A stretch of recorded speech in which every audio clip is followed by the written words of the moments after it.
અને હવે સમાચાર વિસ્તારથી જોઈએ। અમરેલીમાં ધારાસભ્યને બદનામ કરવાનું કાવતરું થઈ રહ્યું છે। પોલીસે 4 આરોપીને સાથે રાખી ઘટનાનું રિકન્સ્ટ્રક્શન કરાવ્યું। ધારાસભ્યને બદનામ કરવાનું બીજેપી નેતાનું જ કાવતરું હતું। યુવા ભાજપ નેતા મનીષ વગાસિયા મુખ્ય આરોપી છે। જસવંતગઢ નામના સરપંચ અશોક માંગરોળિયા આરોપી છે। આ સાથે જ ધારાસભ્ય કૌશિક વેકરિયાને બદનામ કરવાનું કાવતરું રચવામાં આવ્યું હતું, જેમાં 4 આરોપીને ઝડપી લેવામાં આવ્યા છે। ચારેય આરોપીઓને ઘટના સ્થળે લઈ જવામાં આવ્યા હતા અને ચારેયનું ઘટનાનું રિકન્સ્ટ્રક્શન કરવામાં આવ્યું હતું।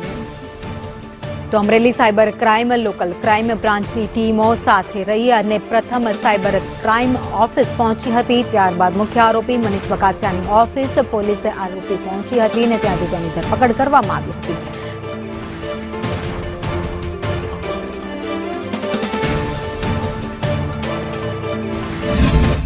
અમરેલી તાલુકા પંચાયતના પ્રમુખ કિશોરભાઈ કાનપરિયાના નામનો એક ફરજી લેટર વાયરલ થયો હતો, જેની અંદર ધારાસભ્ય કૌશિકભાઈ વેકરિયા વિરુદ્ધ ભ્રષ્ટાચારના આરોપો કરવામાં આવ્યા હતા। તેના ઘટનાને પગલે 4 આરોપીઓને પોલીસ પકડી લાવી છે અને એમની ઓફિસે રિકન્સ્ટ્રક્શન માટે લાવવામાં આવી છે।